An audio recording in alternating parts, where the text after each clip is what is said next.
नमस्कार दोस्तों, स्वागत है आपका हमारे official YouTube channel GS bye sir में। कैसे हैं आप सब?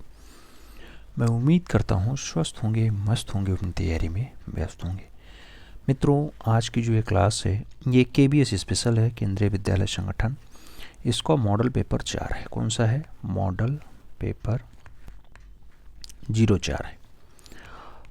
100 क्वेश्चन समाहित किए गए हैं। इसमें से कितने क्वेश्चंस आपके सही जाते हैं कमेंट के माध्यम से आपको बताना है। चैनल पे नए हैं तो चैनल को सब्सक्राइब कर लें, बेल आइकन प्रेस कर लें, जिससे कि नोटिफिकेशन आपको टाइम से मिले और आप चैनल का भरपूर लाभ टाइम से ले सकें। केबीएस का मतलब होता है मित्रों केंद्रीय विद्यालय संगठन, और इसमें भी जो है तरह तरह की भर्तियाँ निकलती हैं। उसी क्रम में ट्रेंड ग्रेजुएट टीचर आर्ट के लिए भर्ती निकली है और 251 पद यहाँ पर समाहित थे। पेपर आपका 12 से 14 तारीख में है, 12 से 14 फरवरी के मध्य है, तो उससे पहले खूब तगड़ी तैयारी क्यों ना करा दी जाए, जिससे आपका ज़्यादा से ज़्यादा फ़ायदा हो सके। आप जानते हैं कि भर्तियां आती हैं जाती हैं, लेकिन सबसे अच्छी भर्ती अगर काउंट की जाए तो केंद्रीय विद्यालय संगठन होता है, क्योंकि ये सेंटर की भर्ती होती है। इसमें कोई जो है हस्तक्षेप नहीं होता कि आज आयोग के सदस्य नहीं हैं, आज अभी डेट नहीं आई। अभी जस्ट फॉर्म आया है, फॉर्म आने के 1 से 1.5 महीने के भीतर ही, कुल मिला के अभी 3 माह नहीं हुआ है और पेपर होने जा रहा है। पेपर होने के 1 ही महीने में हमें लग रहा है पूरा रिजल्ट भी आ जाएगा। लंबी चौड़ी भर्ती है और उसमें जो है प्रोसेस भी बहुत लंबा है, प्री मेंस इंटरव्यू सब कुछ चलेगा, समझ लीजिए। तो हर एक टाइप के प्रश्नों को यहाँ समाहित किया गया है। उम्मीद करता हूँ आप लोगों को पसंद आएगा। जो लोग 148 फतेह करने के लिए मेहनत कर रहे हैं उनके लिए भी ये बहुत इंपॉर्टेंट है, जो लोग केवल 148 पे फोकस कर रहे हैं। याद रखिएगा 148 में मात्र 125 क्वेश्चन हो जाते हैं, माइनस मार्किंग वहाँ भी नहीं है, माइनस मार्किंग यहाँ भी नहीं है। तो चाहे 148 की तैयारी करें चाहे 251 की करें, बात एक ही है। 251 में वही लोग फॉर्म भरे हैं जो 148 किए हुए थे, हालांकि कुछ एक्स्ट्रा एडिशनल डिग्रियां उनकी थी तो उन्होंने जो है फॉर्म अप्लाई कर रखा है। आइए स्टार्ट करते हैं।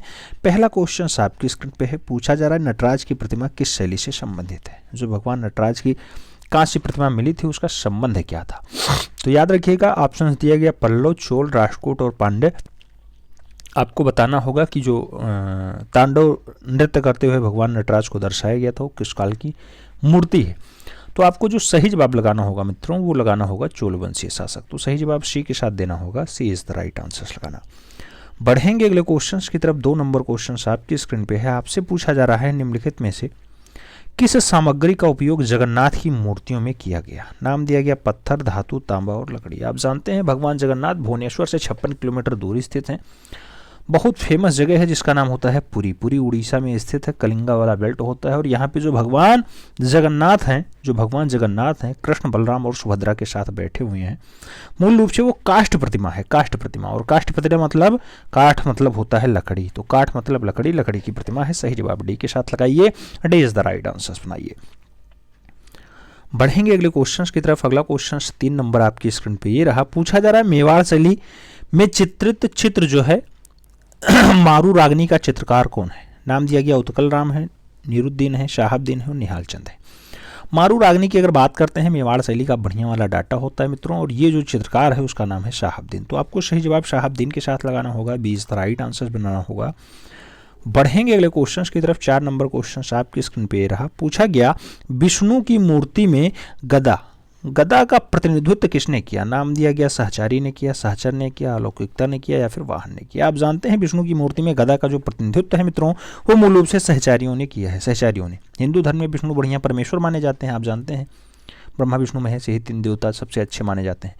तो उसमें जो है पद्म यानी कमल लिए रहते हैं। आप जानते हैं भगवान विष्णु बाएं हाथ में कमल लिए रहते हैं और दाहिने हाथ में गदा। गदा मतलब होता है कौमुदकी, तो याद रखिएगा कौमुदकी मतलब सहचारी। तो गदा सहचारी का प्रतिनिधित्व करता है। सही जवाब फर्स्ट के साथ लगाना होगा। बढ़ेंगे अगले क्वेश्चंस की तरफ। 5 नंबर क्वेश्चन आपकी स्क्रीन पे ये रहा। आपसे पूछा गया 5 नंबर क्वेश्चन कि शैल उत्कीर्ण रथ मंदिरों का निर्माण डडडाट से संबंधित है। नाम दिया गया बलुआ पत्थर, चूना पत्थर, ग्रेनाइट पत्थर या फिर संगमरमर। शैल उत्कीर्ण जो रथ मंदिर बनाए गए मित्रों मूल रूप से किसका संबंध है उससे? तो आप याद रखिएगा महाबलीपुरम के म्यूजियम में रखे हुए हैं, सब के सब ग्रेनाइट पत्थर से बने हुए हैं। तो आपको सही जवाब ग्रेनाइट पत्थर लगाना होगा, B is the right answer बनाना होगा। जैसे आप जानते होंगे भित्तीय रचना होती है, अर्जुन रथ होता है, ये चौकोर अलंकरण में बनाया गया, और जो है भीम रथ होता है ये फिर चैत्यों की भित्ति बनाया गया है। ऐसे बहुत सारे रथ हैं, आप देखेंगे जो है 3 मंजिला 4 मंजिला तक रथ हुआ है। अंतिम रथ होता है सहदेव रथ। सहदेव रथ भी मूल रूप से अपने आकर्षण के लिए बहुत बढ़िया जाना जाता है, बहुत अच्छे से जाना जाता है। तो ग्रेनाइट पत्थरों में ये सब बने हुए हैं। सही जवाब आपको बी के साथ लगाना होगा। अगला क्वेश्चन 6 नंबर आपकी स्क्रीन पे ये रहा, ब्लैक पैगोडा में भारी पहियों से कितने जोड़े हैं? आपको बताना है ब्लैक पैगोडा में भारी पहियों के कितने जोड़े हैं। भारी पहिया मतलब लंबे चौड़े पहिए, कहाँ पे हैं, कितने हैं? आपको बताना 12 जोड़े हैं, 16 जोड़े हैं, 10 जोड़े हैं या फिर 14 जोड़े हैं। मित्रों आप जानते हैं ब्लैक पैगोडा कोणार्क मंदिर को कहा जाता है। कोणार्क का सूर्य मंदिर जो है मूल रूप से, कोणार्क कहाँ पे है? कोणार्क उड़ीसा वाला है, याद रखिएगा। सूर्य मंदिर एक JNK में भी है। तो कोणार्क उड़ीसा वाला जो है उसमें भारी भारी जोड़े हैं और 12 चक्के लगे हुए हैं। तो 12 भारी चक्के लगे हुए हैं, याद रखिएगा। प्रत्येक चक्के में 8 तीलियां भी हैं, 8 तीलियां भी हैं, याद रखिएगा, 8 तीलियां भी। ठीक है, तो सही जवाब फर्स्ट के साथ लगा लीजिए। अगर बहुत डीप पूछेगा तब ये पूछेगा, नहीं तो नहीं पूछेगा।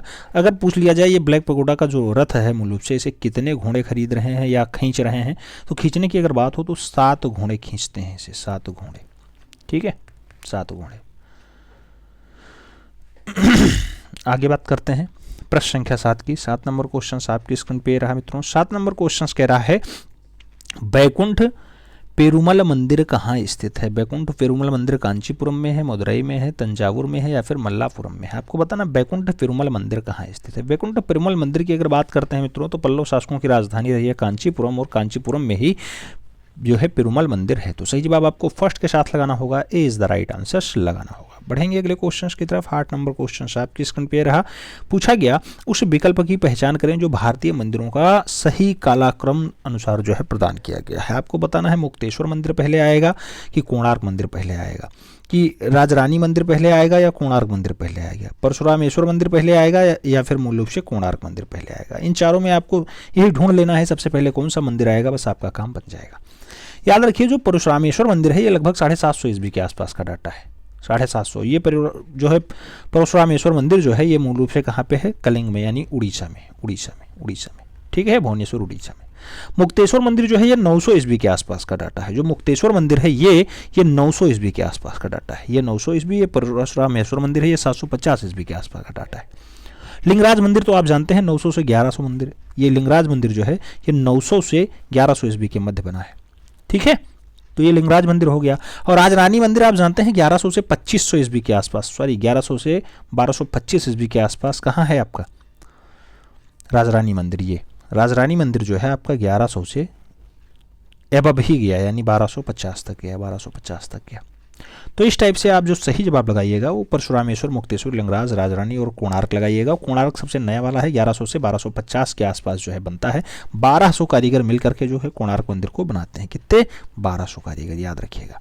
आगे बढ़ते हैं, प्रश्न संख्या 9 की बात हो रही है। 9 नंबर क्वेश्चन कह रहा है प्रसिद्ध नटराज मंदिर कहाँ स्थित है? प्रसिद्ध नटराज मंदिर कहाँ स्थित है? नाम दिया गया मदुरई में है, कन्याकुमारी में है, चिदम्बरम में है या फिर कुंभकोणम में है। आपको सही जवाब बताना है नटराज मंदिर कहाँ पे। आप जानते हैं मित्रों कि नटराज मंदिर जो है चोल शासकों ने बनवाया है और चिदम्बरम में स्थित है। तो आपको सही जवाब बी के साथ देना होगा, B is the right answer बनेगा, B is the right answer बनेगा। कृष्णदेवराय के द्वारा मूल रूप से बताया जाता है कि उत्तरी गोपुर में इसे बनवाया गया था। ठीक है, तो सही जवाब बी के साथ बनाओ।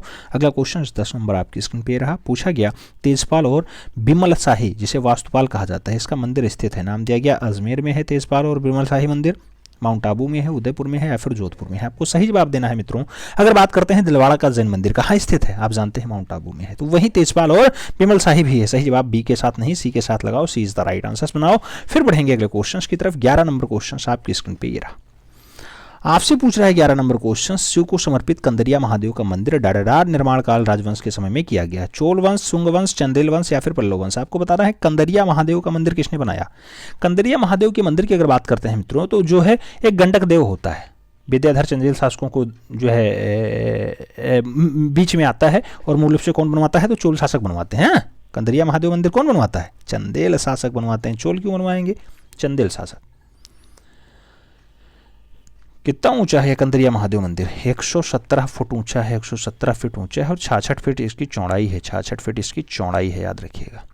ठीक है, आगे बात करते हैं। 12 नंबर क्वेश्चन आपकी स्क्रीन पे रहा। आपसे पूछ रहा है मित्रों कि भारत सरकार ने वर्ष 2007 में एक प्रसिद्ध छापा कलाकार को मरणोपरांत पद्म भूषण दिया। पद्म भूषण उपाधि से अलंकृत किया, उसका नाम बताइए। नाम दिया गया 2007 के लिए मकबूल फिदा हुसैन, रामकिंकर बैस, सोमनाथ और के लक्ष्मागौड़। आपको सही जवाब बताना है और आप जानते हैं कि 2007 में पद्म भूषण सोमनाथ और को दिया गया है, तो आपको सही जवाब बी के साथ लगाना होगा। वही सोमनाथ और जिनका जन्म जो है 1921 के आसपास चिटगांव बांग्लादेश में होता है। कहाँ पे होता है? चिटगांव बांग्लादेश में होता है, चिटगांव बांग्लादेश। 1921 से तुरंत याद आना चाहिए बाबा ने, यानी किसने? अवनी बाबू ने। अवनी बाबू ने मूल रूप से षडांग के बारे में बताया था। रूप भेदा प्रमाणानि भावलावण योजनम सदृश वणिका भंगम इच्चेत् षडांगम। आगे बात करते हैं। आगे कहा जाता है प्रश्न संख्या 13 नंबर क्वेश्चन कह रहा है बनारस में शाम को किसने चित्रित किया था? बनारस में शाम की अगर बात हो किसकी रचना है? मनु परेख की है, कृष्ण खन्ना की है, प्रणा कौर की है, फिर राम कुमार की है? बनारस में शाम मित्रों बहुत अच्छी रचना है और मनु परेख के द्वारा बनाई है। यही सही जवाब फर्स्ट के साथ देना होगा, ये इज द राइट आंसर। याद रखिएगा मनु परेख वही अहमदाबाद 1939 क्या 1939 अहमदाबाद में जिनका जन्म होता है वो है मनु परेख। First is the right answer लगाना होगा। बढ़ेंगे अगले क्वेश्चन की तरफ। 14 नंबर क्वेश्चन आपकी स्क्रीन पे है। कलाकार कृष्ण रेड्डी किस मुद्रण तकनीकी के लिए प्रख्यात है? कौशिकीय लेखिका के लिए, श्यांता के लिए, नक्काशी के लिए या फिर बोर्ड ब्लॉक के लिए? आपको बताना है कृष्ण रेड्डी किस रूप में फेमस है। कृष्ण रेड्डी की अगर बात होती है मित्रों तो आप जानते हैं छापाकार के रूप में जाने जाते हैं, यानी क्या है? Print maker. तो जो है कृष्ण रेड्डी श्यानता मुद्रण तकनीकी के लिए प्रख्यात है, साथ में छापाकार यानी प्रिंट मेकर के रूप में भी बहुत फेमस है। तो आपको श्यानता और उसके साथ जो है छापाकार भी याद रखना है, छापाकार भी याद रखना है। सही जवाब सी के साथ लगाइए। फिर बढ़ेंगे अगले क्वेश्चन की तरफ। 15 नंबर क्वेश्चन आपकी स्क्रीन पे रहा। आपसे पूछा जा रहा है भारतीय कलाकार हेरेनदास किस चीज के लिए प्रख्यात हैं? फोटोग्राफी, वास्तुकला, मूर्तिकला या फिर मुद्रण? आपको बताना है हेरेनदास का संबंध है किससे? हेरेनदास की अगर बात करते हैं मित्रों बहुत बढ़िया प्रिंट मेकर हैं, तो मुद्रण का काम ये बहुत अच्छे से कर लेते हैं। मुद्रण प्रिंट मेकर, ठीक है, मुद्रण प्रिंट मेकर का काम बहुत अच्छे से कर लेते हैं। तो आपको सही जवाब डी के साथ लगाना होगा। D is the right answer, बनाइएगा। बढ़ते हैं अगले क्वेश्चंस की तरफ। अगला क्वेश्चन 16 नंबर आपकी स्क्रीन पे ये रहा। 16 नंबर क्वेश्चन कह रहा है प्रसिद्ध समकालीन यानी आधुनिक भारतीय छापा चित्रकार देबी डटरार द्वारा बनाया गया। देबी नंदलाल बोस की रचना है, ज्योति भट्ट की रचना है, अनुपम सूद की रचना है या फिर जानकी रमन की रचना है? आपको बताना है देबी किसकी बहुत अच्छी रचना है। याद रखिएगा देबी जो है ज्योति भट्ट ने बनाया है, ज्योति भट्ट। तो आपको सही जवाब सी के साथ देना होगा। ज्योति भट्ट वही जिनका जो है भावनगर गुजरात में जन्म होता है। कब होता है? लगभग 12 मार्च 1934 के आसपास होता है। क्या होता है? 12 मार्च 1934 के आसपास मूल रूप से ज्योति भट्ट का जो है जन्म होता है। ज्योतिन्द्र मानशंकर भट्ट इनका पूरा नाम होता है। सी इज द राइट आंसर बनता है। आगे बात करते हैं। अगला क्वेश्चन 17 नंबर आपकी स्क्रीन पे ये रहा। 17 नंबर प्रश्न कह रहा है मित्रों उस भारतीय चित्रकार का नाम बताइए जिसने 1967 ईस्वी में बर्लिन में अंतर्राष्ट्रीय फिल्म फेस्टिवल में अपने वृत्त चित्रों के लिए गोल्डन बियर का पुरस्कार जीता हो। गोल्डन पुरस्कार वो भी 1967 का। किसने जीता? एम.एफ. हुसैन ने जीता, रणवीर सिंह करेला ने जीता, राव नरसिंह ने जीता या फिर नलिनी मौलनी ने जीता? आपको बताना है 1967 में गोल्डन बियर पुरस्कार किसे जीता गया या किसे दिया गया? तो आप जानते हैं 1967 के आसपास की बात होगी तो नाम वही लगेगा जिसका नाम मूल रूप से बहुत फेमस रहा है, विवादित कलाकार रहा है, वही गोल्डन बियर पुरस्कार जीतेगा, यानी मकबूल फिदा हुसैन सही जवाब लगेगा। मकबूल फिदा हुसैन जो 2011 के आसपास लंदन में जिसकी मृत्यु होती है वो है मकबूल फिदा हुसैन। आप जानते हैं थुर दी आई जाफा पेंटर चित्रकारों की एक दृष्टि फिल्म इन्होंने बना दी थी। उन्हें मूल रूप से गोल्डन क्या बनता है? गोल्डन बियर पुरस्कार से नवाजा जाता है। सही जवाब फर्स्ट के साथ लगाइए। बढ़ेंगे अगले क्वेश्चन की तरफ। 18 नंबर क्वेश्चन आपकी स्क्रीन पे ये रहा। पूछा जा रहा है स्मृति और संगीत के बीच ये बिटवीन मेमोरीज एंड म्यूजिक की बात हो रही है। ऐसी शीर्षक वाली चित्रकला किसने बनाई? जी.एम. शेख ने बनाई, के.जी. सुब्रमण्यम ने बनाई, वी. रमेश ने बनाई या फिर नीलिमा शेख ने बनाई?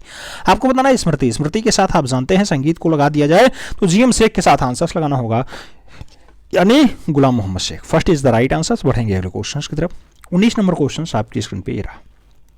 पूछा गया निम्नलिखित में से कौन सा समूह सबसे पहला कलाकार समूह है? नाम बताया गया प्रगतिवादी समूह, तुर्की समूह, बंगाल समूह या फिर कलाकार जो है कलकत्ता समूह। आपको बताना है कौन सा समूह सबसे पहला कलाकार समूह होता है। मित्रों चारों ऑप्शंस देखने के बाद आप जानते हैं कलकत्ता कला समूह जो है जिसे ग्रुप 43 कहा जाता है, मूल रूप से डी के साथ आंसर लगाना होगा। 1943 में इसकी स्थापना हो जाती है, 1943 में इसकी स्थापना हो जाती है कलाकारों का समूह। और इसके स्थापत्यकार जो है प्रदोष दास गुप्ता होते हैं, जो एक अच्छे मूर्तिकार होते हैं। कौन हो? प्रदोष दास गुप्ता। ठीक है, आगे बात करते हैं। प्रश्न संख्या 20 की बात होगी। 20 नंबर क्वेश्चन आपकी स्क्रीन पे ये रहा। पूछा जा रहा है नंदलाल बसु को किस विश्वविद्यालय ने 1950 ईस्वी में डीलेट का सर्वोच्च सम्मान दिया? विश्व भारती शांति निकेतन ने दिया, बनारस हिंदू विश्वविद्यालय ने दिया, प्रयागराज इलाहाबाद विश्वविद्यालय ने दिया या फिर अलीगढ़ विश्वविद्यालय ने मास्टर मोसाई को जो है डीलेट की उपाधि दी है। डीलेट की उपाधि आप जानते हैं कि एक अच्छी उपाधि मानी जाती है और इसे BHU ने दिया है। BHU सही जवाब लगाना होगा। B H U is the right answer.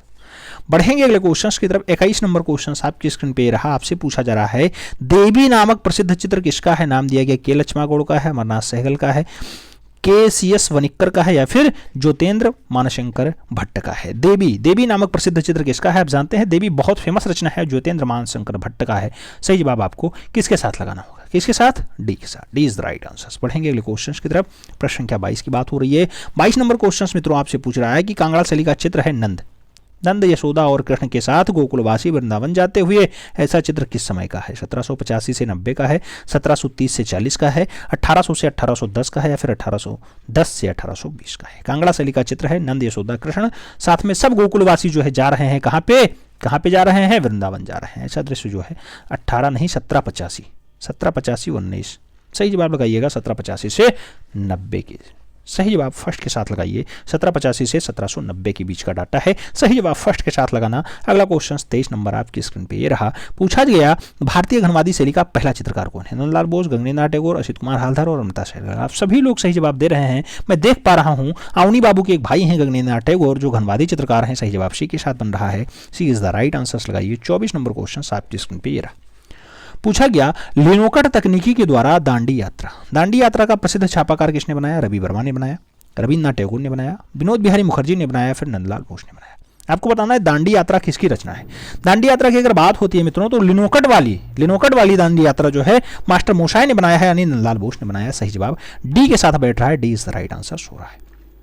अगला क्वेश्चन प्रश्न संख्या 25 है। पूछा जा रहा है बंगाल कला शैली किस तकनीकी से जानी जाती है? नाम दिया गया तैलीय विधि, वाष्प चित्रण विधि, लघु चित्रण विधि, या फिर टेम्परा विधि। बंगाल कला शैली की अगर बात करते हैं तो जो तकनीकी है मित्रों वो मूल रूप से तकनीकी है वाष्प चित्रण विधि। बंगाल मतलब अवनी बाबू मतलब वाष्प चित्रण विधि। तो सही जवाब आपको सी के साथ देना होगा। सी इज द राइट आंसर बनाना होगा। बात करते हैं अगले क्वेश्चन की तरफ। 26 नंबर क्वेश्चन आपकी स्क्रीन पे है। सती नामक पेंटिंग किसके द्वारा बनाई गई थी? नाम दिया गया राम कुमार ने बनाया, मास्टर मोशाय ने बनाया, रामेश्वर ब्रूटा ने बनाया, फिर विनोद बिहारी मुखर्जी ने बनाया। सती रचना आपसे पूछा गया है और सती आप जानते हैं बहुत अच्छी रचना होती है मित्रों। नंदलाल बोस जो मूल रूप से अवनी बाबू के शिष्य होते हैं उन्होंने बनाई है। सही जवाब सी के साथ लगाओ। सी इज द राइट आंसर पाओ। अगला क्वेश्चन 27 नंबर आपकी स्क्रीन पे रहा। गगनेन्द्र नाथ टैगोर किस आधुनिक कला आंदोलन से संबंधित थे? नाम दिया गया अति यथार्थवाद, जंगलवाद, घनवाद, या फिर तंत्र कलावाद। गगनेन्द्र नाथ टैगोर की बात हो रही है। आप जानते हैं कि घनवाद मूल रूप से भारत के पहले कलाकार जो है गगनेन्द्र नाथ टैगोर माने जाते हैं घनवादी। तो सही जवाब आपको बी के साथ देना होगा। B is the right answer से लगाना होगा। B is the right answer लगाना होगा। आगे बात करते हैं। 28 नंबर क्वेश्चन आपकी स्क्रीन पे ये रहा। आपसे पूछा जा रहा है भारत भवन भोपाल में ललित कलाओं के रूपांकर संग्रहालय में पीछे कौन दूरदर्शी था? आपको बताना जे स्वामीनाथन थे, के सी एस पणिक्कर थे, एम एफ हुसैन थे, या फिर ज्योति भट्ट थे। आपको बताना है भारत भवन भोपाल में जो ललित कला के रूपांकर संग्रहालय है उनके पीछे दूरदर्शी कौन था? तो आपको सही जवाब अगर बात करें तो इसका सही जवाब जो मिलेगा मित्रों वो मिलेगा जे स्वामीनाथन के साथ। J Swaminathan is the right answer. First is the right answer. पढ़ेंगे अगले क्वेश्चन की तरफ। अगला क्वेश्चन 29 नंबर आपकी स्क्रीन पे रहा। पूछा गया वर्ष 1907 में ओरिएंटल आर्ट सोसाइटी की स्थापना किसने की? बी हैवले ने की, अवनी बाबू टैगोर ने की, या फिर गगनेन्द्र नाथ टैगोर ने की, या फिर रविन्द्रनाथ टैगोर ने की। आप जानते हैं 1907 के आसपास जो है ओरिएंटल आर्ट सोसाइटी की स्थापना किसके द्वारा की जाती है? तो वह जो सोसाइटी है मूल रूप से अवनी बाबू के द्वारा की जाती है। तो सही जवाब अवनी बाबू लगाइएगा। याद रखिएगा ओरिएंटल आर्ट सोसाइटी 1907 के आसपास जो है अस्तित्व में आती है, 1907 के आसपास। तो सही जवाब आपको सी के साथ देना होगा। सी इज द राइट आंसर बनेगा। बढ़ेंगे अगले क्वेश्चन की तरफ। इसके पहले जो अध्यक्ष बनाए जाते हैं लॉर्ड किशनर बनाए जाते हैं। याद रखना लॉर्ड किशनर। अध्यक्ष कौन बनते हैं? लॉर्ड किशनर। ठीक है, पहले अध्यक्ष बनाए जाते हैं। आगे बात करते हैं। 30 नंबर क्वेश्चन आपकी स्क्रीन पे है। आपसे पूछ रहा है हरिश्चंद्र को किसने चित्रित किया था? नाम दिया गया अमृता सहगल, जामिनी राय, रवि वर्मा और अवनीन्द्र नाथ टैगोर। हरिश्चंद्र की अगर बात होती है मित्रों तो बहुत अच्छी रचना है और मूल रूप से राजा रवि वर्मा की रचना है। सही जवाब आपको बी के साथ देना होगा। बढ़ेंगे अगले क्वेश्चन की तरफ। 31 नंबर क्वेश्चन आपकी स्क्रीन पे है। मशहूर चित्रकला शकुंतला के बारे में सही जवाब का चयन कीजिए। पीछे की ओर मुड़कर कांटा हटाने के बहाना करती महिला, एक महिला और हंस, एक दीपक के साथ महिला या फिर हाथ में वीणा लिए महिला। आप जानते हैं जो शकुंतला है बहुत अच्छी रचना है और शकुंतला को जो दर्शाया गया है राजा रविवर्मा के द्वारा वो पीछे मुड़ के कांटा हटाने के बहाना कर रही है महिला, ऐसा दर्शा दिया गया है। First is the right answer बन रहा है। अगला क्वेश्चन 32 नंबर आपकी स्क्रीन पे ये रहा। राजा रविवर्मा जाने जाते हैं, नाम दिया गया वास पेंटिंग के लिए, जल रंग पेंटिंग के लिए, टेम्परा पेंटिंग के लिए या फिर तैलीय रचना के लिए। आपको बताना है राजा रविवर्मा किस रूप में फेमस है। आप जानते हैं राजा रविवर्मा वही मूल रूप से केरला किलिमन्नूर वाले, तो इनका जो संबंध है मित्रों तैलीय रंग के लिए है, तो सही जवाब डी के साथ बनता है। अगला क्वेश्चन 33 नंबर आपकी स्क्रीन पे ये रहा। पूछा गया किसने छापाकार के रूप में कार्य नहीं किया। नाम दिया गया जय झरोटिया ने नहीं किया, राजा रविवर्मा ने नहीं किया, अनुपम सूद ने नहीं किया या फिर चित्रप्रसाद ने नहीं किया। तो छापाकार के रूप में किसने कार्य नहीं किया, 4 ऑप्शन आया, उसमें जो है राजा रविवर्मा ने कभी छापाकार के रूप में कार्य नहीं किया है। पौराणिक विषयों पर उन्होंने खूब ज्यादा कलाकारी की है, आप जानते हैं। तो सही जवाब दृश्य चित्रण के लिए लगाइए, सी इज द राइट आंसर बनाइए।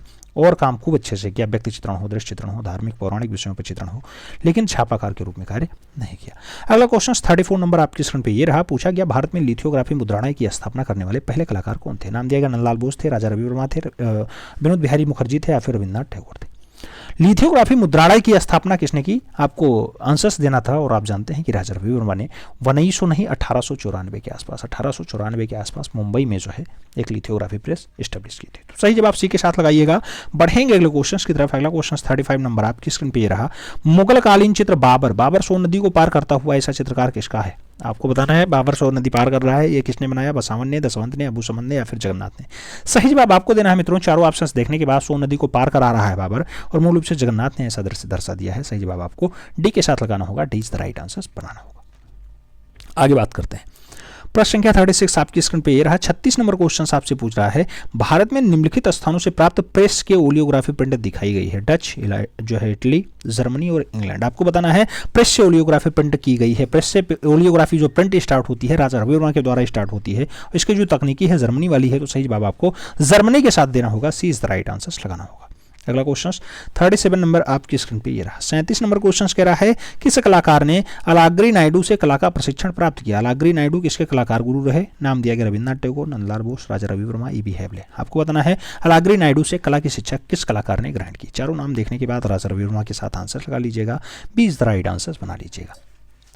बहुत सारे लोग मानते हैं, बहुत सारे लोग नहीं मानते हैं, लेकिन अब आंसर्स बार बार माना जाता है तो आंसर्स ही लगाना होगा। हालांकि कई किताब पढ़ने के बाद आपको पता होगा कि अलाग्री नायडू ने कहा था कि हम जो है प्रशिक्षण का कार्य देखने नहीं देंगे, रंग की तुलिका तक मिलाने नहीं देते थे, किस रेशियो में उन्होंने मिलाया है। फिर भी राजा रविवर्मा बहुत अच्छे और योग्य कलाकार हुए और भारत ही नहीं विश्व में भी प्रसिद्धि प्राप्त की। अगला क्वेश्चन 38 नंबर कहा जा रहा है ब्रिटिश सरकार का कला शिक्षा के पीछे क्या उद्देश्य था। नाम दिया गया अजंता भित्ति चित्रों को महत्व बताना, हस्तशिल्पी को बढ़ावा देना, भारतीय कला को प्रोत्साहित करना या फिर अकादमिक यथार्थवाद को दर्शाना। ब्रिटिश सरकार का कला शिक्षा के पीछे क्या उद्देश्य रहा। तो मित्रों जो ब्रिटिश सरकार रही उसके कला शिक्षा के पीछे जो उद्देश्य रहा है मूल रूप से अकादमिक यथार्थवाद को बढ़ावा देना। तो सही जवाब आपको पूछा डी के साथ देना होगा, D is the right answer बनाना होगा। अगला क्वेश्चन 29 नहीं 39 नंबर है आपकी स्क्रीन पे। पहाड़ी केंद्रों में सर्वप्रथम जो शैली अस्तित्व में आई वह है बसोहली शैली, चंबा शैली, नूरपुर शैली या फिर कांगड़ा शैली। पहाड़ी शैली की अगर बात करते हैं तो सबसे पहली शैली जो आती है वो अस्तित्व में आती है, उसका नाम होता है बसोहली शैली, जो लोक कला पर आधारित शैली होती है। कौन सी, लोक कला पर आधारित शैली। सही जवाब ए के साथ लगाइए, first is the right answer बनाइए। फिर बढ़ेंगे अगले क्वेश्चन की तरफ। अगला क्वेश्चन 40 नंबर आपकी स्क्रीन पे रहा। आपसे पूछा जा रहा है बसोहली चित्र शैली का जो है प्रतिकृति चित्र है राजा कृपाल देव, राजा ध्रुपद देव, राजा रंजीत देव या फिर राजा बलवंत सिंह। आपको बताना है बसोहली शैली चित्रों का प्रकृति चित्रण है, प्रकृति जो चित्रण है मित्रों वो मूल रूप से आएगा किसके साथ। आप जानते हैं कि राजा ध्रुवदेव के साथ आएगा, ध्रुवदेव, राजा ध्रुवदेव प्रकृति चित्रण के लिए बिल्कुल सही जवाब बनेगा बी के साथ, B is the right answer लगाना। अगला क्वेश्चन 41 नंबर आपकी स्क्रीन पे ये रहा। बसोहली में शीश महल बनवा करके उसे चित्रित करने का काम किसने किया। बसोहली में शीश महल बनवाया, उसको चित्रित करने के साथ साथ सजवाया किसने। महेंद्र पाल ने, कृपाल पाल ने, अमृत पाल ने या फिर अजीत घोष ने। आपको सही जवाब देना है मित्रों। चारों ऑप्शंस पढ़ने के बाद आप महेंद्र पाल के साथ आंसर्स लगाएंगे, first is the right answers बनाएंगे। बढ़ेंगे अगले क्वेश्चंस की तरफ। 42 नंबर क्वेश्चन आपकी स्क्रीन पे ये रहा। पूछा गया लघु चित्रकला में कांगड़ा शैली, Kangra school of miniature painting का संरक्षक कौन था। नाम दिया गया सामंत सिंह थे, संसार चंद थे, राजा अनिरुद्धाचार्य थे या फिर राजा कृपाल पाल थे। आपको बताना है क्या Kangra school of miniature painting को जो है प्रोत्साहन किसने दिया, कुल मिला के संरक्षण किसने दिया, तो आप जानते हैं संसार चंद्र के शासनकाल में ऐसा हुआ है। तो सही जवाब आपको बी के साथ देना होगा, B is the right answer बनाना होगा, B is the right answer. बढ़ेंगे अगले क्वेश्चन की तरफ। 43 नंबर क्वेश्चन आपकी स्क्रीन पे है। आपसे पूछा जा रहा है रागमाला। रागमाला शैली में चित्रण का विषय नहीं है, नाम दिया गया रामायण नहीं है, महाभारत नहीं है, रसिक प्रिया नहीं है, फिर पंचतत्व नहीं है। तो कांगड़ा शैली में जो चित्रण का विषय नहीं है मित्रों, वो मूल रूप से क्या नहीं है, तो पंचतंत्र नहीं है। आप जानते हैं पंचतत्व का चित्रण कांगड़ा शैली में नहीं हुआ है मित्रों। रामायण, महाभारत, रसिक प्रिया, शिव पुराण, हरिवंश पुराण, श्रीमद् भागवत, ये सब खूब ज़्यादा हुआ है। ठीक है, कांगड़ा शैली को इसीलिए रसों का काव्य कहा जाता है। क्या रसों का नहीं, रंगों का काव्य। ठीक है, कांगड़ा शैली को ही कहा जाता है। आगे बात करते हैं 44 नंबर क्वेश्चन आपकी स्क्रीन पे रहा। 44 नंबर क्वेश्चन आपसे क्या पूछ रहा है घुमान नैन सो खुशहाल मन को फुत्तो परखो देखो किस शैली के चित्रकार थे। नाम दिया गया गुलेर शैली, कांगड़ा शैली, बसोली शैली, चंबा शैली। चार नाम आपको सही जवाब बताना है मित्रों। जो सही जवाब बनेगा घुमान नैन सो खुशहाल मन को फुत्तो परखो देखो जो है ये कांगड़ा शैली के चित्र हैं। तो सही जवाब सी के साथ लगाओ। अगला क्वेश्चन 45 नंबर आपकी स्क्रीन पे ये रहा। पूछा जा रहा है केशव दास द्वारा लिखित कवि प्रिया प्रणय कथा किस शैली में चित्रित है। तो कवि प्रिया कोटा शैली में है, गुलेर शैली में है, बूंदी शैली में, या फिर कांगड़ा शैली में है। कवि प्रिया का जो चित्रण है मित्रों बहुत अच्छे से किया गया है। केशवदास की रचना है ये कवि प्रिया, आप जानते हैं, और कांगड़ा शैली में अच्छे से चित्रित किया गया। तो सही जवाब आपको किसके साथ लगाना होगा, डी के साथ लगाना होगा। D is the right answer बनाना। अगला क्वेश्चन 46 नंबर आपकी स्क्रीन पे ये रहा। पूछा जा रहा है जंतर मंतर का निर्माण किसने करवाया था। नाम दिया गया सवाई जयसिंह द्वितीय ने करवाया, एडविन लुटियंस ने करवाया, राजा जगत सिंह ने करवाया, या फिर कार्बूसियर ने करवाया। जंतर मंतर क्या करा बात करते हैं तो जंतर मंतर नई दिल्ली वाला है, और जंतर मंतर का जो निर्माण है सवाई जयसिंह द्वितीय के द्वारा करवाया जाएगा। तो सही जवाब फर्स्ट के साथ लगाना होगा, ए इज द राइट आंसर बनाना होगा। ठीक है, आगे बात करते हैं। 47 नंबर क्वेश्चन आपकी स्क्रीन पे ये रहा। आपसे पूछा जा रहा है राजस्थान के किस क्षेत्र की कला शैली पर जहांगीर और शाहजहांकालीन मुगल प्रभाव ज़्यादा दिखाई देता है। नाम दिया गया कोटा, बूंदी, उदयपुर, किशनगढ़, या फिर जयपुर। सही जवाब आपको देना है राजस्थान के किस क्षेत्र की कला शैलियों पे जो है जहांगीर और शाहजहांकालीन मुगल प्रभाव ज़्यादा आता है, ज़्यादा हावी है। तो सही जवाब बनेगा मित्रों जयपुर के साथ। D is the right answer बनाना होगा, सही जवाब डी के साथ लगाना होगा। अगला क्वेश्चन 48 नंबर आपकी स्क्रीन पे ये रहा। 48 नंबर क्वेश्चन कह रहा है प्रसिद्ध राजस्थानी लघु चित्र राजा अनिरुद्ध सिंह हाड़ा का चित्रकार किसने बनाया। नाम दिया गया उत्कल राम ने बनाया, शिवराम ने बनाया, साहब राम ने बनाया, फिर उत्कल सिंह ने बनाया। राजा अनिरुद्ध सिंह हाड़ा का जो चित्र है मूल रूप से किसके द्वारा बनाया जाता है। तो आप जानते हैं बूंदी का बढ़िया चित्रण है, और मूल रूप से बूंदी में उत्कल राम बहुत बढ़िया चितेरा रहा। तो सही जवाब आपको फर्स्ट के साथ देना होगा, किसके साथ, हाड़ा का चित्रकार उत्कल राम था। सही जवाब ए के साथ लगाओ। अगला क्वेश्चन 49 नंबर आपकी स्क्रीन पे रहा।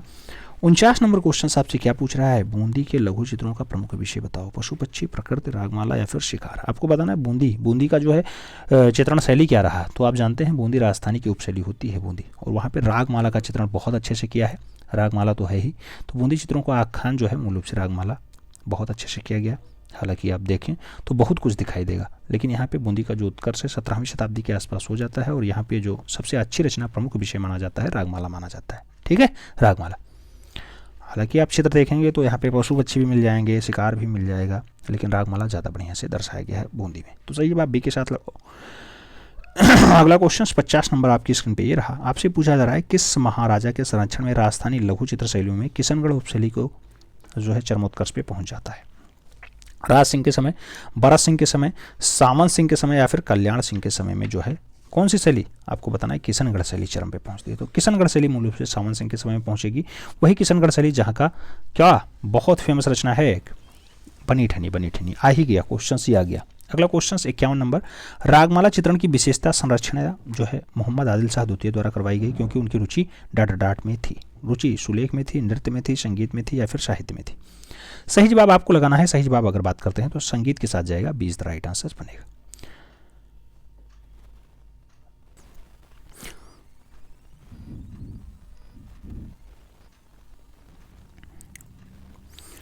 प्रश्न संख्या 51 पूछ रहा है रागमाला चित्रण का विशेषतया संरक्षण जो है मोहम्मद आदिल शाह द्वारा किया गया, क्योंकि उनकी रुचि डाट में थी। आदिल शाह की रुचि सुलेख में थी, नृत्य में थी, संगीत में थी, या फिर साहित्य में थी। ये आपको बताना है कि रागमाला चित्रण पे जो विशेष संरक्षण दिया था आदिल शाह ने, उसकी रुचि किस साइड में थी। तो याद रखिएगा उसकी जो रुचि होगी वो मूल रूप से संगीत में होगी। रागमाला आप जानते हैं कि जहाँ रागों से संबंधित खूब ज़्यादा डाटा, यानी संगीत से संबंधित खूब ज़्यादा डाटा बनाया जाए, तो सही जवाब उसका रुचि जो होगा संगीत के साथ होगा, B is the right answer बनेगा। अगला क्वेश्चन 52 नंबर आपकी स्क्रीन पे ये रहा। आपसे पूछा जा रहा है बनी ठनी। बनी ठनी जो राधा का प्रतिरूप है, जरीना वास्तविक चित्रण है, आपको बताना है चित्रित किया मंसूर ने किया, शहाबुद्दीन ने किया, निहाल चंद्र ने किया या फिर गुलाम ने किया। आपको बताना है बनी ठनी का चित्रण किसने किया। आप जानते हैं बनी ठनी का जो बढ़िया वाला चित्रण है वो निहाल चंद्र के द्वारा किया जाता है, और निहाल चंद्र आप जानते हैं कि इसी के लिए बहुत ज़्यादा फेमस भी हो जाता है, क्योंकि बनी ठनी को भारत की मोनालिसा भी कहा जाता है। और जरीना महिला का वास्तविक चित्र है ये बनी ठनी। सही जवाब बी के साथ देना होगा, B is the right answers लगाना। अगला क्वेश्चन 53 नंबर आपकी स्क्रीन पे ये रहा। आपसे पूछा जा रहा है मेवाड़ शैली का प्रमुख केंद्र कौन सा था। नाम दिया गया उदयपुर है, अजमेर है, जयपुर है और कोटा बूंदी है। मेवाड़ शैली का प्रमुख केंद्र कौन सा है, आपको सही जवाब देना है। मेवाड़ शैली का जो मुख्य केंद्र है मित्रों वो उदयपुर है, तो सही जवाब आपको फर्स्ट के साथ देना होगा, ए इज द राइट आंसर्स बनाना होगा। बढ़ेंगे अगले क्वेश्चन की तरफ। अगला क्वेश्चन 54 नंबर आपकी स्क्रीन पे ये रहा। पूछा जा रहा है राजस्थानी लघु चित्रों का उद्भव जन्म आरंभ किस काल यानी समयावधि में हुआ। नाम दिया गया 17वीं शताब्दी ईसा में हुआ। आपको बताना है 15वीं शताब्दी ईस्वी में हुआ, 16वीं शताब्दी ईस्वी में हुआ या फिर 14वीं शताब्दी ईस्वी में हुआ। राजस्थानी लघु चित्रकला का जो उद्भव है, मूल रूप से विकास है, वो मूल रूप से 16वीं शताब्दी के आसपास होता है। 1550 से आप जानते हैं कि 1900 ईस्वी तक जो डाटा होता है वो राजस्थानी चित्रकला के अंतर्गत आता है, तो आपको सही जवाब बी के साथ लगाना होगा, 16वीं शताब्दी इज द राइट आंसर। बढ़ेंगे अगले क्वेश्चन की तरफ। अगला क्वेश्चन 55 नंबर आपकी स्क्रीन पे ये रहा। आपसे पूछा जा रहा है लघु चित्र कौन सा है। धारा पर बैठी योगिनी को दर्शाया गया गोलकुंडा में, बीदर में, बीजापुर में या फिर अहमदनगर में।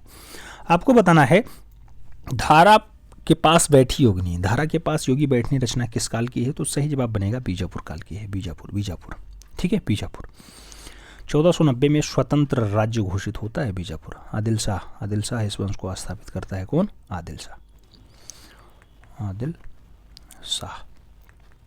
आगे बात करते हैं प्रश्न संख्या 56 की। 56 नंबर क्वेश्चन आपसे पूछ रहा है मित्रों कि दक्कन के मध्यकालीन चित्रों को कहाँ संग्रहित किया गया। नाम दिया गया है अहमदनगर में, कोल्हापुर में, पुणे में या फिर दक्कन के मध्यकालीन चित्रों का संग्रह कहाँ है। पुणे में है, औरंगाबाद में है, कोल्हापुर में है या फिर अहमदनगर में है। सही जवाब आपको देना है चारों ऑप्शंस देखिए। दक्कन मतलब होता है, आप जानिएगा कि ये अहमदाबाद वाला होगा यानी अहमदनगर वाला, तो first is the right answer बनेगा अहमदनगर। सही जवाब बनेगा अहमदनगर। रागमाला का चित्रण खूब ज़्यादा अहमदनगर में दिखाई देता है। ठीक है, तो अहमदनगर लगाइएगा। ठीक है, सही जवाब फर्स्ट के साथ लगाइएगा। आगे बात करते हैं 57 नंबर क्वेश्चन, थोड़ा सा जटिल क्वेश्चन है। ठीक है, ये अभिकथन और कारण से संबंधित क्वेश्चन है। इसमें आपको मिलान करना होता है कि कथन सही है कि कारण सही है कि दोनों सही है कि दोनों गलत हैं। जैसे अभिकथन कहा गया कि ताजमहल सर्वाधिक सुंदर विश्व धरोहर वास्तुकला का नमूना एवं विश्व के 7 अजूबों में से एक समझा जाता है। अब इसका कारण दिया गया कि जो ताजमहल है ज़्यादा सुंदर है, नमूना विश्व 7 अजूबों में शामिल है। इसका कारण दिया गया कि अपने ऐतिहासिक महत्व से परे यह सौंदर्यपरक रूप से अनुपातिक और कला का महत्वपूर्ण नमूना है। इसका कारण दे दिया गया। अब आपको जो है बताना होगा कि कौन कौन सा सही है। तो याद रखिएगा ताजमहल सर्वाधिक सुंदर तो है ही, विश्व धरोहर स्थल में भी शामिल है, तो ए तो एकदम सही हो जाएगा। तो ए तो सही हो जाएगा, तो डी वाला ऑप्शन ए गलत है लिखा है, इसे काट दो। ए और आर दोनों सही हैं, ए सही है, ए और आर दोनों गलत है, तो ये गलत वाला काट दीजिए। अब बचेगा 2 ऑप्शन, ए सही है और आर गलत है या ए सही है और आर दोनों सही है। तो ए तो सही हो गया, लेकिन बी ऑप्शन जो कारण दिया गया कि अपने ऐतिहासिक महत्व से परे है और यह सौंदर्यपरक रूप में आनुपातिक और कला का महत्वपूर्ण नमूना है, तो ये कला का बढ़िया नमूना है, उसमें कोई डाउट्स नहीं है, इसलिए आर गलत नहीं होगा। सही जवाब सी के साथ जाएगा, ए और आर दोनों सही है। बढ़ेंगे अगले क्वेश्चन की तरफ। अगला क्वेश्चन 58 नंबर आपकी स्क्रीन पे ये रहा। आपसे पूछा जा रहा है मध्यकालीन भारत के किस सम्राट के शासनकाल के दौरान चित्रकला अपने चरम सीमा पे पहुंच गई थी। नाम दिया गया अकबर के समय पहुंची, जहांगीर के समय पहुंची, शाहजहां के समय पहुंची या फिर औरंगजेब के समय जो है चरम सीमा पे पहुंच जाती है। तो चित्रकला की बात हो रही है और चित्रकला अपने चरम सीमा पे पहुंचती है जहांगीर के काल में, जबकि स्थापत्य की अगर बात करते हैं स्थापत्य तब आप लगाते हैं जो है शाहजहां के समय। अगर ये पूछा जाता मुगल शैली किसने खोजी, तो मुगल शैली का जन्मदाता जो है वो अकबर होता है, याद रखिएगा। जबकि मुगल वंश का संस्थापक तो आप जानते हैं कि बाबर होता है। और औरंगजेब की अगर बात करते हैं तो चित्रकारों को भगाने का काम इसका रहा, यानी चित्रकला खत्म होने की कगार पे किसके टाइम, तो आपको याद रखना होगा कि औरंगजेब ने चित्रकारों को भगा दिया था। आगे बात करते हैं प्रश्न संख्या 59 आपकी स्क्रीन पे ये रहा। आपसे पूछा जा रहा है मित्रों कि पहाड़ी लघु चित्र शैली में किस उपशैली में जो है भड़कीले रंगों का ज़्यादा प्रयोग किया गया। नाम दिया गया चंबा में, कांगड़ा में, बसोहली में, गुलेर में। सही जवाब आपको बताना है। पहाड़ी लघु चित्रों में कौन से भड़कीले रंगों का प्रयोग ज़्यादा बढ़िया से किया गया। सही जवाब दिया गया बसोहली में। सही जवाब बसोहली। बसोहली में जो है चटक रंगों का प्रयोग खूब किया गया, चटक रंग ज़्यादा प्रयोग किए गए। ठीक है, तो सही जवाब बी के साथ लगाओ। अगला क्वेश्चन 60 नंबर आपकी स्क्रीन पे ये रहा। पूछा गया जहांगीर अपने समय में सबसे अच्छा चित्रकार मानता था। नाम दिया गया मंसूर को, अबुल हसन को, अबुल फजल को या फिर वाशाउन को। जहांगीर अपने काल का सबसे बढ़िया वाला जो चितेरा मानता था वो मूल रूप से मानता था अबुल हसन को। तो सही जवाब आपको अबुल हसन देना होगा। आप जानते हैं जहांगीर के काल में उस्ताद मंसूर हों, अबुल हसन हों, मनोहर हों, फारूक बेग हों, बिशंदास हों, मिस्किन हों, ये सब बढ़िया बढ़िया थे। लेकिन अबुल हसन को ही इसने जो है नादिर उद जमा की उपाधि दी थी। किसकी? नादिर उद जमा की उपाधि दी थी। सही जवाब सी के साथ लगाओ। अगला क्वेश्चन 61 नंबर आपकी स्क्रीन पे ये रहा। आपसे पूछा जा रहा है 61 नंबर क्वेश्चन। अबुल हसन की कृति है from A squirrel in a Chennai tree कहाँ से संग्रहित है। नाम बताना है आपको कि from squirrel in a Chennai tree की बात करें तो विक्टोरिया अल्बर्ट संग्रहालय लंदन में रखा हुआ है, इंडियन ऑफिस लाइब्रेरी लंदन में रखा हुआ है, राष्ट्रीय संग्रहालय नई दिल्ली में है या फिर लेब्रू म्यूजियम पेरिस में है। सही जवाब आपको देना है। 4 ऑप्शंस पढ़िएगा, आपको जो आंसर सही लगे उससे लगाइएगा। सही जवाब यहाँ इंडिया ऑफिस लाइब्रेरी लंदन बनेगा, B is the right answer बनेगा। तो सही जवाब जो है बी के साथ देना होगा, B is the right answer बनाना। अगला क्वेश्चन 62 नंबर आपकी स्क्रीन पे ये रहा। 62 नंबर क्वेश्चन कह रहा है किस प्रसिद्ध मुगल सम्राट ने भारतीय कहानियों पे काम शुरू किया था। नाम दिया गया बाबर ने, जहांगीर ने, शाहजहां ने या फिर अकबर ने। भारतीय कहानियों पर मूल रूप से काम किसने स्टार्ट करवाया। तो सही जवाब बनेगा अकबर ने स्टार्ट करवाया। सही जवाब डी के साथ बनेगा। दीनी इलाही धर्म जिसने चलवाया वो है अकबर। आगे बात करते हैं 63 नंबर क्वेश्चन आपकी स्क्रीन पे रहा। आपसे पूछा जा रहा है मुगल सम्राट अकबर द्वारा आरंभ किया गया प्राचीनतम पांडुलिपि चित्रण निम्नलिखित में से कौन सा था। नाम दिया गया हमजानामा है, रज़्मनामा है, हरिवंश है या फिर तूतीनामा है।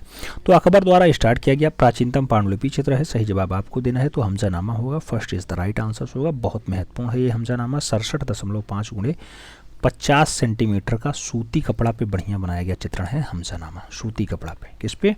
सूती कपड़े पर। आगे बात करते हैं तो 64 नंबर क्वेश्चन आपकी स्क्रीन पे रहा। 64 नंबर क्वेश्चन आपसे क्या पूछ रहा है मित्रों। तो आपसे पूछ रहा है कि सचित्र ग्रंथ है तारीख खानदानी तैमूरिया किस संग्रहालय में। तारीख खानदानी तैमूरिया की अगर बात करते हैं तो मूल रूप से अल्बर्ट म्यूजियम जयपुर दिया गया, राष्ट्रीय संग्रहालय नई दिल्ली दिया गया, खुदा बख्श पुस्तकालय पटना दिया गया और कला भवन बनारस दिया गया। तो आपको बताना है तारीख खानदानी तैमूरिया की अगर बात हो तो ये कहाँ पे रखा हुआ है। तो ये खुदा बख्श ओरिएंटल लाइब्रेरी है पटना में, तो वहीं रखा हुआ है। सही जवाब आपको सी के साथ देना होगा, सी इज द राइट आंसर लगाना होगा। आगे बात करते हैं 65 नंबर क्वेश्चन यानी 65 नंबर क्वेश्चन आपकी स्क्रीन पे रहा। आपसे पूछा जा रहा है 65 नंबर क्वेश्चन कि महाभारत का फारसी संस्करण नाम बताओ। नाम दिया गया आलमगीरनामा, नाम दिया गया रज़्मनामा, नाम दिया गया बादशाहनामा या फिर नाम दिया गया शाहनामा। महाभारत का फारसी संस्करण वाला जो नाम है मित्रों आप सब जानते हैं कि रज़्मनामा है। रज़्मनामा सही जवाब सी के साथ बनेगा, सी इज द राइट आंसर लगाना। अगला क्वेश्चन 66 नंबर आपकी स्क्रीन पे ये रहा। मुगल शैली में डाट का अभाव है। नाम दिया गया दरबारी दृश्य हैं, जानवरों के दृश्य हैं, अजंता या फिर अन्य। आपको बताना है जो मुगल शैली है यहाँ पे सभी ही खूब बने हैं। तो 2 ऑप्शन हैं, 2 नहीं है तो 4 लिख लीजिए। सी वाला लिख लीजिए सभी ही ज़्यादा है। क्या है?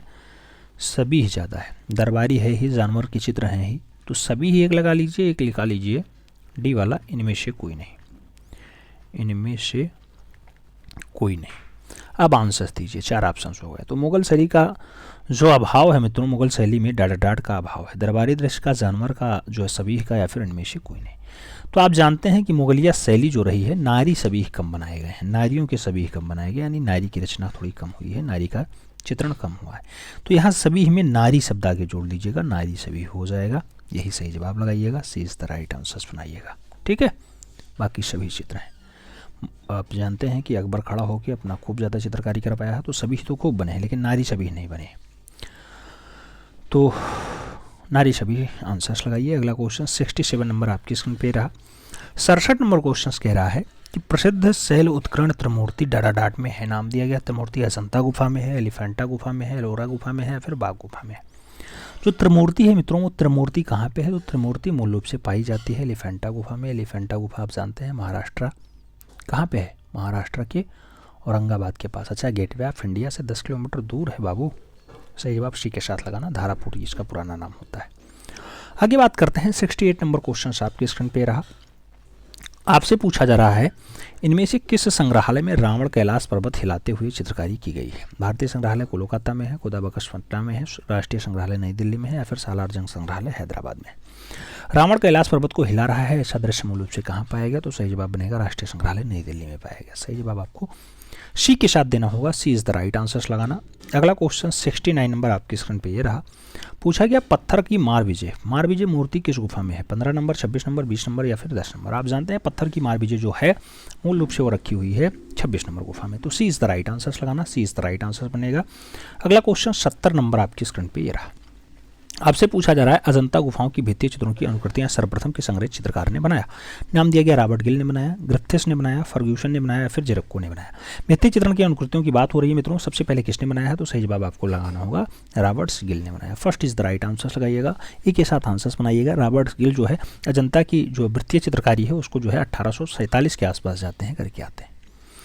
आगे बात करते हैं, अगला क्वेश्चन 71 नंबर आपकी स्क्रीन पे रहा। 71 नंबर क्वेश्चन कह रहा है, भिक्षुक बुद्ध का प्रसिद्ध चित्र अजंता की किस गुफा में है? नाम दिया गया गुफा संख्या 1 में है, गुफा संख्या 17 में है, गुफा संख्या 9 में है या फिर गुफा संख्या 16 में है।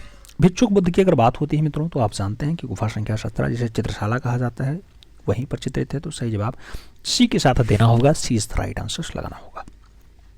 अगला क्वेश्चन 72 नंबर आपकी स्क्रीन पे ये रहा। पूछा जा रहा है, टेम्परा जलरंगों का स्वर्णिम काल किस गुफा में दर्शाया गया? नाम दिया गया बाघ में है, जोगीमारा में, अजंता में या फिर सिगरिया में। तो टेम्परा जलरंगों का स्वर्णिम काल किस गुफा में चित्रित किया गया? तो जो स्वर्णिम काल है मित्रों वो बढ़िया से दर्शाया गया अजंता में। अजंता वही है महाराष्ट्र औरंगाबाद 30 गुफाएं जहाँ पाई जाती हैं। ठीक है, आगे बात करते हैं। आगे बात करें तो 73 नंबर क्वेश्चन आपके स्क्रीन पे रहा। आपसे पूछा जा रहा है, रामकिंकर वैस द्वारा निर्मित जो है अधिकांश मूर्ति शिल्पी कहाँ है? नाम दिया गया जे स्कूल ऑफ आर्ट्स में है, कला भवन शांति निकेतन में है, government college of arts Kolkata में है, फिर रिजर्व बैंक ऑफ इंडिया नई दिल्ली में है। आपको बताना है रामकिंकर वैज का सबसे ज़्यादा डाटा कहाँ रखा हुआ है? तो आप जानते हैं अधिकांशतः जो मूर्ति शिल्प है वो कला भवन शांति निकेतन में रखा हुआ है। तो सही जवाब आपको बी के साथ देना होगा, B is the right answer लगाना होगा। अगला क्वेश्चन 74 नंबर आपकी स्क्रीन पे ये रहा। 74 नंबर कह रहा है, रेखाओं द्वारा भाव प्रदर्शन की शैली की विशेषता है? नाम दिया गया अजंता शैली, मुगल शैली, बाघ शैली, राजस्थानी शैली। तो रेखाओं द्वारा भाव प्रदर्शन की शैली की विशेषता रही है मित्रों, तो ऐसा भाव मूल रूप से अजंता शैली में ज़्यादा दर्शाया गया। सही जवाब फर्स्ट के साथ देना होगा, ए इज द राइट आंसर बनाना होगा। अगला क्वेश्चन 75 नंबर आपकी स्क्रीन पे ये रहा।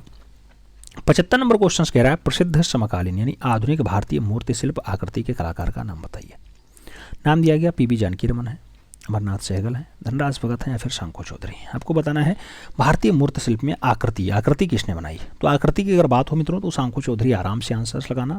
शंको चौधरी एक भारतीय मूर्तिकार थे, याद रखना है। आगे बात करते हैं, अगला क्वेश्चन 76 नंबर आपकी स्क्रीन पे रहा। 76 यानी 76 नंबर क्वेश्चन आपसे कह रहा है कि ताजमहल की वास्तुकला सबसे विशिष्ट जो है विशेषता क्या है? तो ताजमहल की वास्तुकला की सबसे बढ़िया वाली विशेषता बाघ है कि समिति यानी समरूपता संतुलन है, इसके पीछे की कथा है या फिर संगमरमर का उपयोग है। तो ताजमहल की वास्तुकला का सबसे विशिष्ट वाला जो उदाहरण माना जाता है वो मूल रूप से समिति माना जाता है, यानी समरूपता और संतुलन माना जाता है। आगरा शहर में स्थित है, आप जानते हैं कि ये मकबरा ही है। ठीक है, आगे बात करते हैं। अगला क्वेश्चन 77 नंबर आपकी स्क्रीन पे ये रहा। आपसे पूछा जा रहा है, किस मुगल शहंशाह या फिर किस मुगल शहंशाह के संरक्षण में प्रसिद्ध लघु चित्र विश्राम पक्षी पर बाज की रचना उस्ताद मंसूर ने की? हुमायूं के समय की, शाहजहां के समय की, अकबर के समय की या फिर जहांगीर के समय की? आप जानते हैं बाज पक्षी बहुत अच्छी रचना है और बाज पक्षी को उस्ताद मंसूर ने बनाया है और जहांगीर के समय बनाया है। सही जवाब आपको डी के साथ देना होगा। बाज पक्षी राष्ट्रीय संग्रहालय नई दिल्ली में सुरक्षित भी है, ये भी डाटा आपको पूछा जाता है, याद रखना। अगला क्वेश्चन 78 नंबर आपकी स्क्रीन पे ये रहा। आपसे पूछा जा रहा है, मौर्य काल में निर्मित रामपुरवा बुल कैपिटल किसके बीच है? नाम दिया गया इंडिया संग्रहालय कोलकाता में है, राष्ट्रीय संग्रहालय दिल्ली में है, राज्य संग्रहालय लखनऊ में है या फिर भारत कला भवन वाराणसी में। रामपुरवा बुल कैपिटल की अगर बात करते हैं कहाँ पे है तो सही जवाब बनेगा मित्रों रामपुरवा बुल कैपिटल जो है ये कहाँ पे रखा हुआ है? तो राष्ट्रीय संग्रहालय दिल्ली। सही जवाब बनेगा प्रवेश द्वार पे रखा हुआ है, प्रवेश द्वार पे। सही जवाब बी के साथ बनेगा। अगला क्वेश्चन 79 नंबर आपकी स्क्रीन पे ये रहा। 79 नंबर क्वेश्चन कह रहा है बुद्ध धर्म चक्र प्रवर्तन मुद्रा में संबंधित है। नाम दिया गया सांची में है, सारनाथ में, भरभूत में या फिर गंधार में। बुद्ध धर्म चक्र प्रवर्तन मुद्रा में है, बुद्ध धर्म चक्र प्रवर्तन मुद्रा में है, सारनाथ में दर्शाया गया है। आपको सारनाथ लगाना होगा, सही जवाब सी के साथ बनाना होगा, सी इज द राइट आंसर लगाना। आगे बात करते हैं, अगला क्वेश्चन 80 नंबर आपकी स्क्रीन पे ये रहा। आपसे पूछा जा रहा है किस स्तूप के तोरण द्वार विश्व प्रसिद्ध हैं। तोरण द्वार सारनाथ के फेमस हैं, सांची के फेमस हैं, भरभूत के फेमस हैं या फिर अमरावली के फेमस हैं। आपको बताना है तोरण द्वार कहाँ का ज़्यादा बढ़िया है। तो सांची वाला बहुत फेमस है, सांची वाला, सही जवाब सांची लगाना। सांची का स्तूप द्वार जो है बहुत फेमस है, तोरण द्वार बहुत फेमस है। विदिशा से 9 किलोमीटर उत्तर पश्चिम की ओर है, याद रखिएगा। सही जवाब सी के साथ लगाइए। अगला क्वेश्चन 81 नंबर आपकी स्क्रीन पे ये रहा। 81 नंबर क्वेश्चन आपसे क्या पूछ रहा है? पूछ रहा है अशोक कालीन किस स्तंभ में परगहे को राष्ट्रीय चिन्ह गौरव प्राप्त हुआ। कौशाम्बी स्तंभ में, रामपुरवा स्तंभ में, सारनाथ स्तंभ में या फिर लोहरा नंदनगढ़ स्तंभ में। आपको बताना है अशोक कालीन स्तंभ है, परगहे का चिन्ह कहाँ से मिला है। तो परगहे के चिन्ह की अगर बात होती है मित्रों तो सारनाथ स्तंभ ही लगाना। सही जवाब सी के साथ बनाना। अगला क्वेश्चन 82 नंबर आपकी स्क्रीन पे ये रहा। 82 नंबर क्वेश्चन आपसे पूछ रहा है भारतीय मूर्तिकला में शैलियों का सही कालक्रम अनुपात बताइए। मूर्तिकला है उसकी शैलियों का सबसे बढ़िया वाला अनुपात कौन सा है। ऑप्शंस दिया गया है कि मौर्य गुप्त शुंग कुषाण है, कि कुषाण मौर्य शुंग गुप्त है या फिर मौर्य शुंग कुषाण गुप्त है। तो मौर्य से तो स्टार्ट होगा, ये कंफर्म हो गया कि शुंग मौर्य गुप्त कुषाण है। दो जगह जो है मौर्य से स्टार्ट हुआ है, तो ये डी और बी तो ऐसे काट दीजिए। अब मौर्य के बाद गुप्त आएगा कि शुंग आएगा, ये आपको ध्यान रखना है।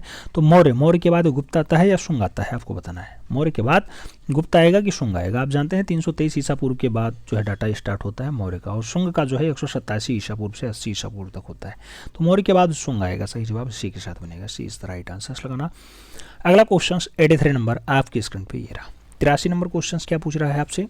पूछ रहा है निम्नलिखित राजाओं में से किसी एक के शासनकाल में गांधार शैली का विकास हुआ। दिए गए विकल्पों में से उसकी पहचान करें। गांधार शैली गुप्त शैली में ज़्यादा हावी हुई, शुंग में, कुषाण में या फिर सातवाहन में। आपको बताना है गांधार शैली का विकास कहाँ पे ज़्यादा बढ़िया से हुआ। गांधार शैली कुषाण काल में ज़्यादा जो है आगे बढ़ी है, तो सही जवाब आपको बी के साथ देना होगा, B is the right answer लगाना। अगला क्वेश्चन 84 नंबर आपकी स्क्रीन पर ये रहा। 84 नंबर क्वेश्चन कह रहा है मोहनजोदाड़ो से प्राप्त प्रसिद्ध जो मूर्ति शिल्पी है मातृदेवी। मातृदेवी किस सामग्री से बनी है? लकड़ी से, धातु से, पत्थर से या फिर मृग मोती। आप जानते हैं जो मोहनजोदाड़ो से मातृदेवी पाई गई है, यानी मृतकों का टीला से जो मातृदेवी पाई गई वो मूल रूप से मृग मूर्ति से बनी हुई है। तो सही जवाब डी के साथ देना होगा, D is the right answer लगाना होगा। अगला क्वेश्चन 85 नंबर आपकी स्क्रीन पे रहा। 85 नंबर क्वेश्चन कह रहा है मोहनजोदाड़ो से प्राप्त विशाल स्नानागार की क्रमशः लंबाई, चौड़ाई और गहराई के लिए सही पहचान करना है आपको। 1170 मीटर, 690 और 240 है, या 1170, 690, 240 एम है, या 117, 79 और 24 है, या फिर 1170, 690 और 24 है। आपको सही जवाब देना है मित्रों, सही जवाब आपको देना है। इसमें अगर हम लोग सही जवाब की बात करते हैं तो दो ऑप्शन सेम है, किसी का एक जीरो आप हटा दीजिए, फिर आंसर अपना लगा लीजिए, याद रखिएगा। अगर हम लोग बात करते हैं लंबाई चौड़ाई की तो लगभग 180 फुट के आसपास जो है उत्तर से दक्षिण वाला है। और अगर आप सही से देखें तो इसका जो डाटा दिखाई देता है 54-86 मीटर हो जाएगा उत्तर से दक्षिण तक, और पूर्व से पश्चिम तक जो है आपका ये लगभग 33 मीटर बनता है, 33 मीटर। और ऐसा डाटा कहीं दिया नहीं गया, तो 108 फुट बनेगा। फुट यहाँ मीटर में सब डाम दिया गया है, मीटर में कुछ नहीं होगा, ठीक है। स्नानागार की जो लंबाई है 180 फुट है, 180 फुट गुणे 108 फुट गुणे एक जो गहराई होगी ये 39 फुट होगी। और ऐसा दृश्य किसी चारों ऑप्शंस में नहीं दिया गया है, तो इसका चारों ऑप्शंस आप गलत काट दीजिए। सब मीटर में दिया गया, और मीटर की अगर हम लोग बात करते हैं तो मीटर में बनेगा 54.86 मीटर, उसके साथ दूसरा 33 मीटर होता है, और तीसरा जो है ये आप जानते हैं कि फुट की बात हो रही है, और फुट में कभी कभी जो है डाटा 9 कितना मीटर हो जाता है, कितना मीटर हो जाता है, कभी कभी जो है इसकी गहराई 2.4 मीटर आ जाती है, 2.44 वाली भी। तो डाटा कई टाइप का है, इसमें आप सही जवाब फुट में अगर लगाइएगा तो 180, 108 और 39 लगाइएगा, ठीक है। आगे बात करते हैं, चारों ऑप्शन इसमें लगभग गलत मिलेंगे आपको। अगला क्वेश्चन 86 नंबर आपकी स्क्रीन पे ये रहा। आपसे पूछा जा रहा है रविन्द्रनाथ टैगोर ने किससे अपनी चित्र शैली का विकास किया। नाम दिया गया व्यंग्यात्मक चित्र, द्रुत रेखांकन चित्र, रेखांकन चित्र या फिर लेखन में शुद्धियों और विलोपन के। आपको सही जवाब देना है कि रविंद्र बाबा ने जो है किस पे अच्छे से अपनी पकड़ बनाई, तो लेखन में शुद्धियों का और विलोपन का जो है बढ़िया काम किया। तो सही जवाब डी के साथ लगाना, D is the right answer बनाना। अगला क्वेश्चन 87 नंबर आपकी स्क्रीन पे ये रहा। पूछा गया मोहनजोदाड़ो से प्राप्त नर्तकी प्रतिमा डट बनी है। नाम दिया गया पीतल से, कांसे से, तांबे से या फिर टिन से। आप जानते हैं जो हड़प्पा नहीं मोहनजोदाड़ो से नर्तकी की प्रतिमा मिली है, दो तवांगी एक कांस्य प्रतिमा होती है, आप जानते हैं, तो कांसे से बनी हुई है। सही जवाब सी के साथ देना होगा। अगला क्वेश्चन 88 नंबर आपकी स्क्रीन पे ये रहा। आपसे पूछा जा रहा है हड़प्पा, अच्छा हड़प्पा नहीं, साल ओढ़े और छोटी दाढ़ी लिए योगी संबंधित है। रोपड़ से, मोहनजोदाड़ो से, लोथल से या फिर हड़प्पा से।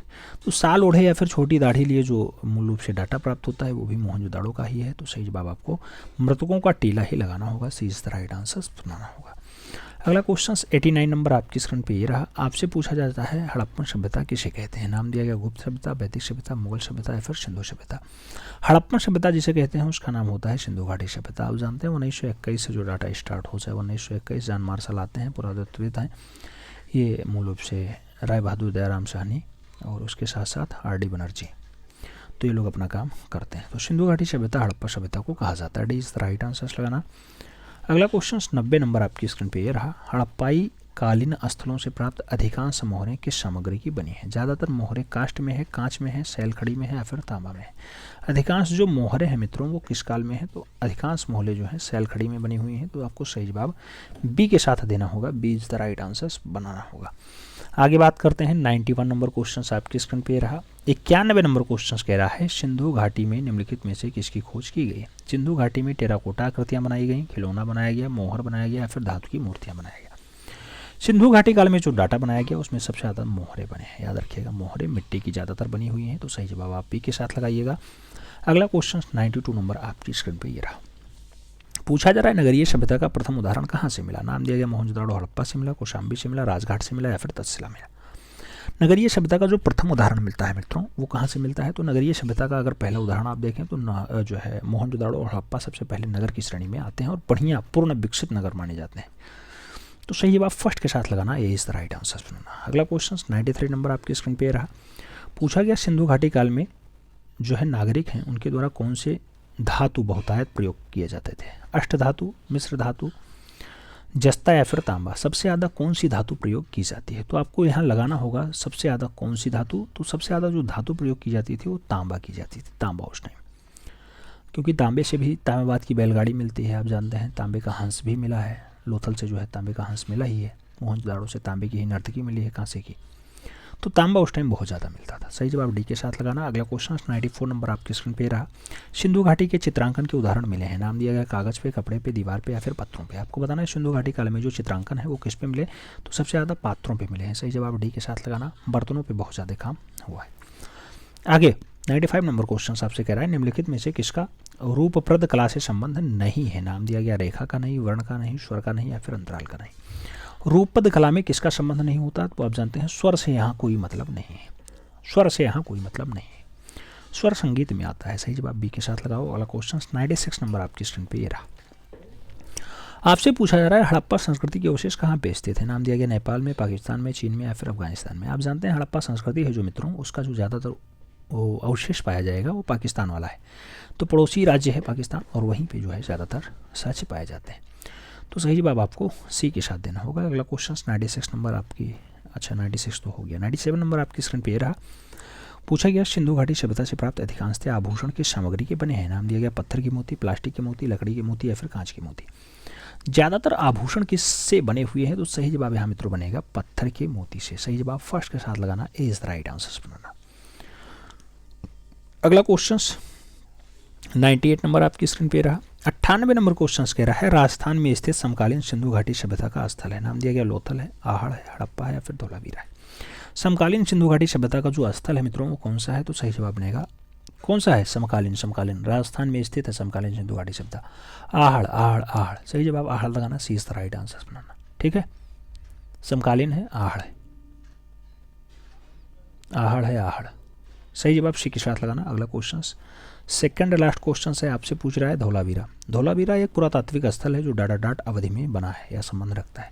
धौलावीरा मौर्य काल का है, सिंधु काल का है, शुंग काल का है, फिर गुप्त काल का। आप जानते हैं धौलावीरा बहुत फेमस होता है और धौलावीरा वही है जिसे आर्यभट्ट साहब खोजते हैं 1969 के आसपास। तो ये सिंधु घाटी काल का है 1969 में जिसे खोजा जाता है। मनहर नदी के तट पर स्थित है। कच्छ के रण में पाया जाता है धोलावीरा। ठीक है, सिंधु घाटी काल का होता है। आर्यस बेस्ट खोजते हैं। सही जवाब सी के साथ। अंतिम क्वेश्चन आपके स्क्रीन पे 100 नंबर क्वेश्चन आपसे पूछ रहा है, हड़प्पन लिपि को किस नाम से जाना जाता है? नाम दिया गया देवनागरी लिपि, होयरोग्लिफ्स, ब्रेल या फिर इनमें से कोई नहीं। हड़प्पन लिपि की अगर बात होती है मित्रों तो आप सब जानते हैं कि हड़प्पन लिपि होरियोग्लिफ है, होरियोग्लिफ। तो सही जवाब इसी के साथ बनेगा, सी इज द राइट आंसर लगाइएगा। इसे चित्रलिपि कहा जाता है। इसका अर्थ होता है चित्रलिपि। कई जगह लिखा मिलेगा आपको चित्रलिपि। तो सही जवाब सी के साथ लगाना, सी इज़ द राइट आंसर ना। उम्मीद करता हूँ ओवरऑल जो आपका ये मॉडल पेपर 4 था, मॉडल पेपर 4 समझ में आया होगा। आपके कितने क्वेश्चन सही गए आपको कमेंट के माध्यम से जरूर छापना है। चैनल पे नए हैं तो चैनल को सब्सक्राइब कर लेना है, बेल आइकन प्रेस कर लेना है, जिससे कि नोटिफिकेशन आपको टाइम से मिले और आप चैनल का भरपूर लाभ टाइम से ले सकें। किसी भी वनडे एंट्रेंस की तैयारी कर रहे हो, लगभग जरूरी डाटा आपको यहाँ मिल जाने वाला है। आराम से सब कुछ चलने वाला है। अभी तो फिलहाल टीजीटी, पीजीटी 8 और कुछ एक्स्ट्रा डाटा भी आपको मिलने स्टार्ट हो चुके हैं। प्रावैधिक कला 22 तारीख को पेपर है, तो उसका भी लगातार अब मैराथन क्लास चलेगा, उसमें कोई डाउट्स नहीं होगा। चलिए मिलते हैं शुरू में, तब तक के लिए दिल से सैल्यूट, जय हिंद।